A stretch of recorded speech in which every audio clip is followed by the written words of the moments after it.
Hello everyone, welcome to success with Rai academy. 9 April 2024 के दैनिक जागरण के राष्ट्रीय संस्करण को आज की इस वीडियो में हम डिस्कस करेंगे। तो चलिए वीडियो को स्टार्ट करते हैं। और यहाँ पर सबसे पहली जो हेडिंग ली गई है वो है कि बीएड डिग्री धारक प्राथमिकी शिक्षकों की नहीं जाएगी नौकरी।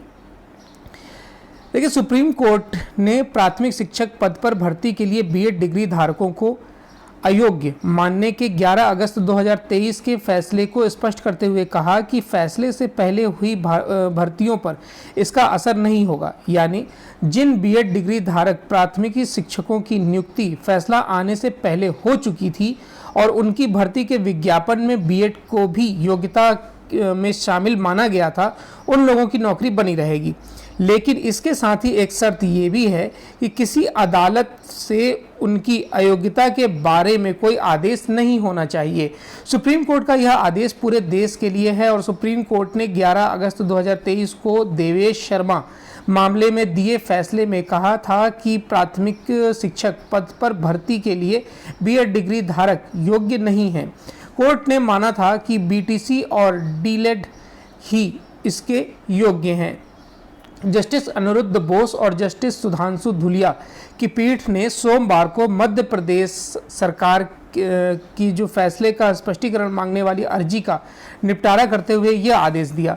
कोर्ट ने आदेश में कहा कि बीएड उम्मीदवारों का दावा है कि भर्ती परीक्षा जो प्राधिकारी हैं उनके द्वारा बीएड की योग्यता मानक में शामिल किया गया था और तभी उन्हें नौकरी मिली है। अगर ऐसा है तो यह उनके पक्ष में जाता है और उनकी नौकरी बनी रहेगी। नेक्स्ट न्यूज़ है कि हमने कांग्रेस का लूट का लाइसेंस ही कैंसिल कर दिया है, प्रधानमंत्री। सोमवार को प्रधानमंत्री नरेंद्र मोदी छत्तीसगढ़ के बस्तर में थे और यहां प्रधानमंत्री ने कहा कि आज़ादी के बाद से कांग्रेस समझती थी कि उसे देश को लूटने का लाइसेंस मिला हुआ है। 2014 में सरकार में आने के बाद मोदी ने कांग्रेस का लूट का लाइसेंस ही कैंसिल कर दिया है। मोदी के लिए तो मेरा भारत मेरा परिवार है और मैं ही अपने देश को अपने परिवार को लूटपाट से बचाने में जुटा हूँ। मैं कहता हूँ कि भ्रष्टाचार हटाओ और वह कहते हैं भ्रष्टाचार बचाओ। जैसे घर लूटने वालों को पूरा परिवार भिड़ जाता है, वैसे ही भ्रष्टाचारियों के विरुद्ध पूरा देश मोदी और भाजपा के साथ है। ये मोदी को कितनी भी धमकियां दे, भ्रष्टाचारियों को जेल जाना ही पड़ेगा।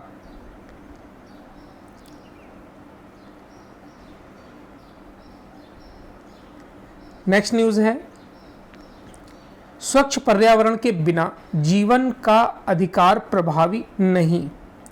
सुप्रीम कोर्ट ने राजस्थान और गुजरात में लुप्तप्राय पक्षी सोन चिड़िया यानी कि ग्रेट इंडियन बस्टर्ड के संरक्षण और नवीनीकरणीय ऊर्जा के बुनियादी ढांचे के बीच संतुलन के उपाय सुझाने के लिए एक समिति गठित करते हुए कहा कि जलवायु परिवर्तन की अनिश्चितताओं से अप्रभावित स्वच्छ पर्यावरण के बिना जीवन का अधिकार पूरी तरह प्रभावी नहीं होता। शीर्ष अदालत ने अप्रैल 2021 के अपने पहले के आदेश को वापस ले लिया है, जिसके तहत दोनों राज्यों में 80,000 वर्ग किलोमीटर से अधिक क्षेत्र में ओवरहेड पारेषण यानी कि ट्रांसमिशन लाइनों को भूमिगत किया जाना था। प्रधान न्यायाधीश DY चंद्रचूड़, जस्टिस JB पांडीवाला और जस्टिस मनोज मिश्रा की पीठ ने कहा था कि उच्च वोल्टेज और कम वोल्टेज वाली विद्युत लाइनों को भूमिगत करने के लिए दिए गए आदेश पर नए सिरे से विचार की आवश्यकता है। पीठ ने कहा कि जलवायु परिवर्तन समानता के अधिकार की संवैधानिक गारंटी को प्रभावित कर सकता है। जलवायु परिवर्तन की अनिश्चितताओं से स्थिर और अप्रभावित स्वच्छ पर्यावरण के बिना जीवन का अधिकार पूरी तरह से स्वीकार नहीं होता है। स्वास्थ्य का अधिकार यानी कि जो अनुच्छेद 21 के तहत जीवन के अधिकार का हिस्सा है, वायु प्रदूषण, वेस्टर जनित बीमारियां में बदलाव, बढ़ते तापमान, सूखा, फसल खराब होने के कारण खाद्य आपूर्ति में कमी, तूफान एवं बाढ़ जैसे कारकों से प्रभावित होता है। ग्रेट इंडियन बस्टर्ड विशेष रूप से राजस्थान और गुजरात में पाई जाती हैं और उनकी संख्या में चिंताजनक कमी का कारण इनके निवास स्थान के पास सौर ऊर्जा संयंत्र सहित ओवरहेड पारेषण लाइनों से उनका अक्सर टकराना है। पीठ ने अपने 21 मार्च के आदेश में एक विशेष समिति का गठन करते हुए कहा था कि समिति को सौर ऊर्जा उत्पादन को सुविधाजनक बनाने के लिए पारेषण लाइनों की स्थापना के क्षेत्र में भी काम करना होगा।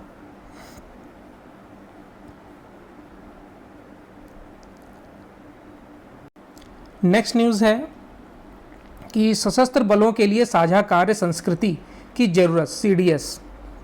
तो सीडीएस जनरल अनिल चौहान ने सोमवार को सशस्त्र बलों के लिए संयुक्त कार्य संस्कृति विकसित करने की जरूरत पर बल दिया है।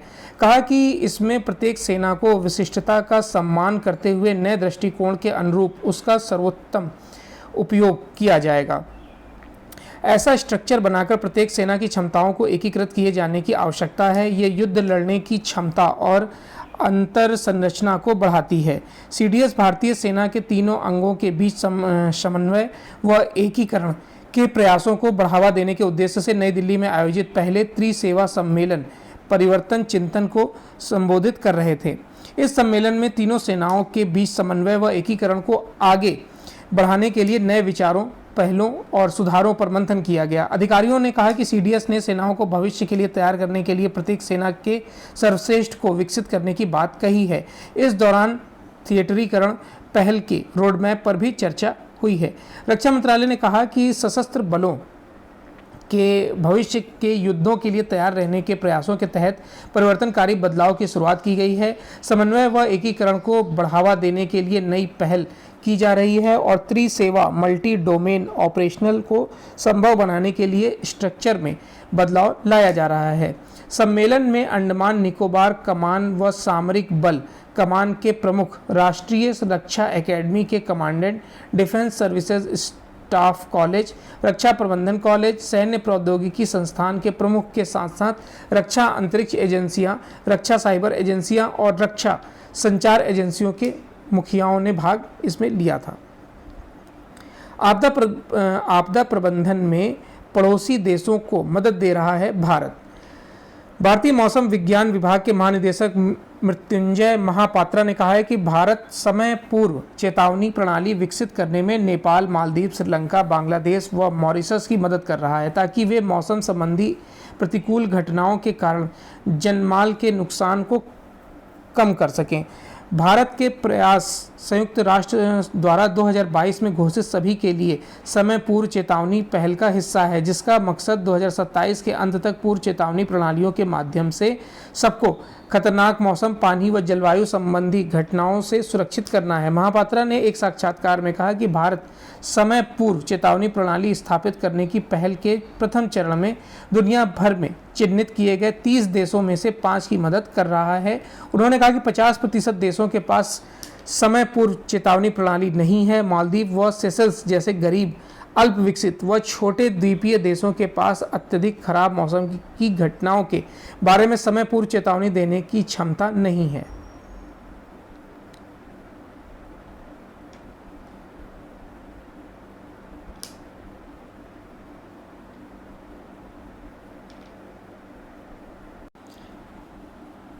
नेक्स्ट पेज है एडिटोरियल पेज। एडिटोरियल पेज पर पहला आर्टिकल है कि राजनीतिक शक्ति के दुरुपयोग का सवाल।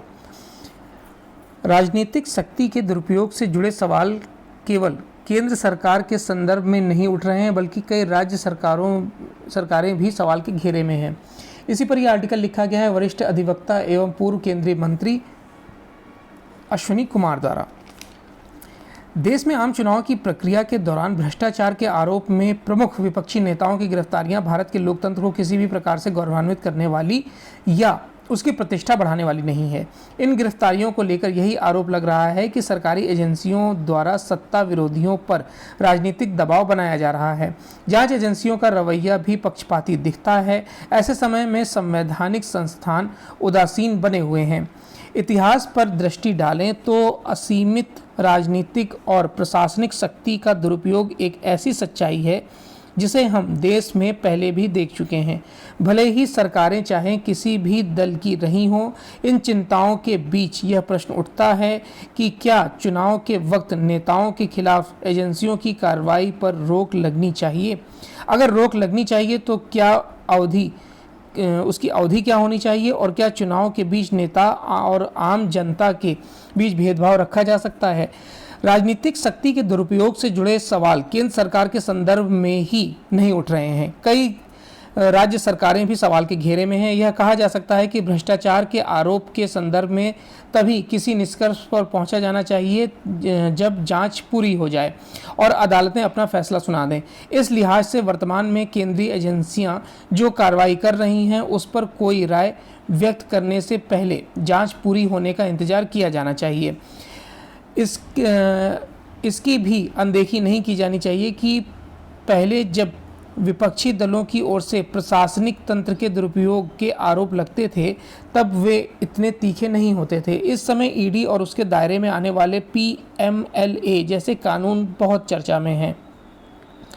अमेरिका के प्रसिद्ध वकील एम्फी बेली ने अपनी किताब द डिफेंस नेवर रेस्ट्स में लिखा था कि कानूनी प्रक्रिया की चक्की में जब पिसाई होती है तो अभियुक्त की बेगुनाही अप्रासंगिक हो जाती है। इस सच्चाई को सुप्रीम कोर्ट ने भी अपनी एक निर्णय गंगाबाई बनाम संभाजी में दोहराते हुए कानूनी प्रक्रिया की भंवर के प्रति सचेत किया था। देश यह अपेक्षा करता है कि PMLA जैसे कठोर कानून के प्रबंधन का पालन संविधान के अनुच्छेद 21 यानी कि जो प्रत्येक नागरिक की स्वतंत्रता और समानता के अधिकार को मान्यता देता है कि मर्यादाओं के भीतर होना चाहिए। यह इसलिए भी जरूरी है क्योंकि नेताओं के खिलाफ प्रत्येक मुकदमा कुल मिलाकर मीडिया ट्रायल का रूप ले लेता है और इसी के अनुरूप लोग उनके प्रति अपनी धारणा बना लेते हैं। राजनीतिक नैतिकता, संवैधानिक मर्यादा, संवेदनशील न्यायिक प्रक्रिया का राष्ट्रीय गरिमा के साथ अभिन्न संबंध है। इसका तकाजा है कि प्रत्येक व्यक्ति को कानून के मुताबिक सहज न्याय मिले। यही एक आदर्श लोकतंत्र की पहचान भी है। राजनीतिक दलों को यह समझना और स्वीकार करना होगा कि विरोधियों के प्रति अनुचित भाषा और रवैया कभी न मिटने वाली व्यक्तिगत शत्रुता को जन्म देते हैं। इस समय देश में जिस प्रकार का राजनीतिक माहौल बना हुआ है उसके लिए किसी एक दल अथवा व्यक्ति को जिम्मेदार नहीं ठहराया जा सकता है। जहां तक राजनीतिक भ्रष्टाचार का प्रश्न है तो इसका स्थायी समाधान व्यापक चुनाव सुधारों में ही निहित है। इन सुधारों के जरिए ही चुनाव प्रक्रिया में धन बल बाहुबल के बढ़ते दुरुपयोग को रोका जा सकता है।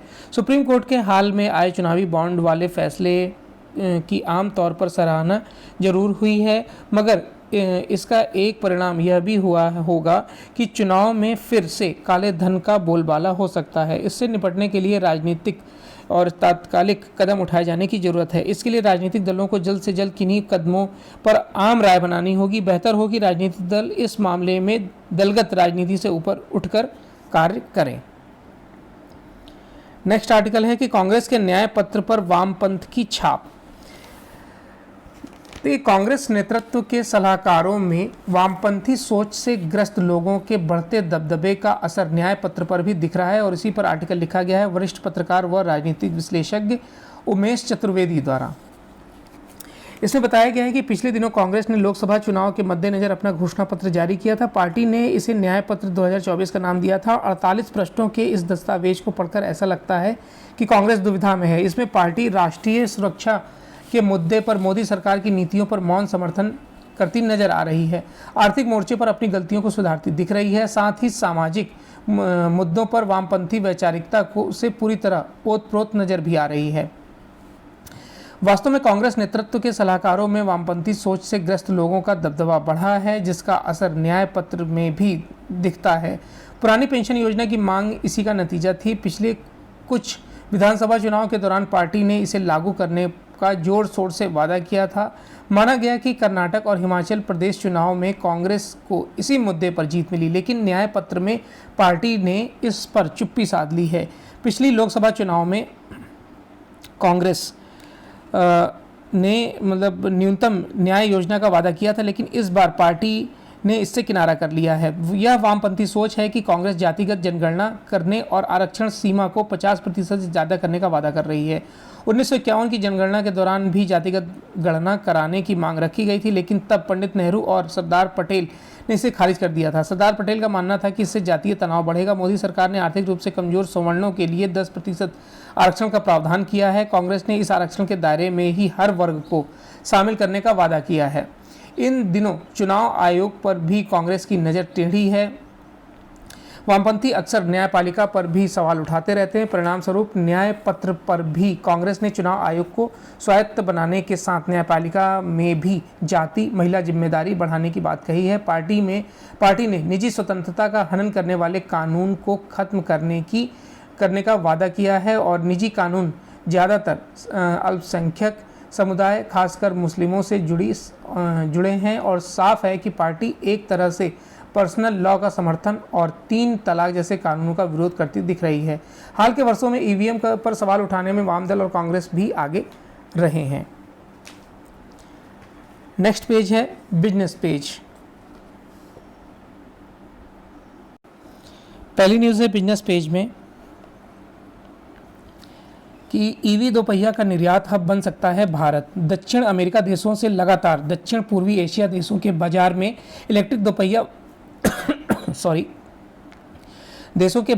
इलेक्ट्रिक दोपहिया वाहनों की मांग बढ़ रही है, लेकिन इनकी आपूर्ति करने वाली कंपनियों की कमी है।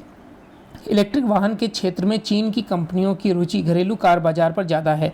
जापान की कंपनियों के पास प्रौद्योगिकी है, लेकिन वे विस्तार को तैयार नहीं है। ऐसे में भारतीय दोपहिया कंपनियों के पास अवसर है कि वह इस स्थिति का फायदा उठाकर वैश्विक दोपहिया ईवी की प्रमुख आपूर्तिकर्ता बन सकती है। भारतीय कंपनियों ने पिछले वित्त वर्ष कुछ 100 दोपहिया वाहनों का निर्यात किया है, लेकिन अनुमान है कि वर्ष 2030 तक भारत से 10 लाख से ज़्यादा दोपहिया वाहनों का निर्यात हो सकता है।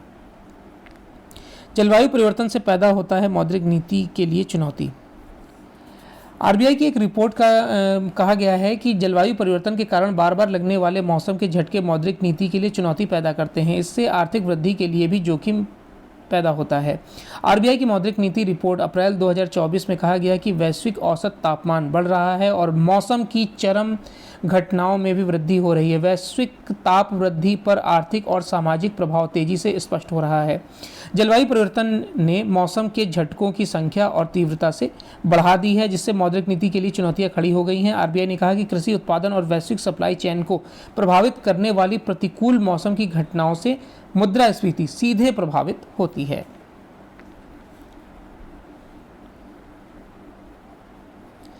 Next page international page.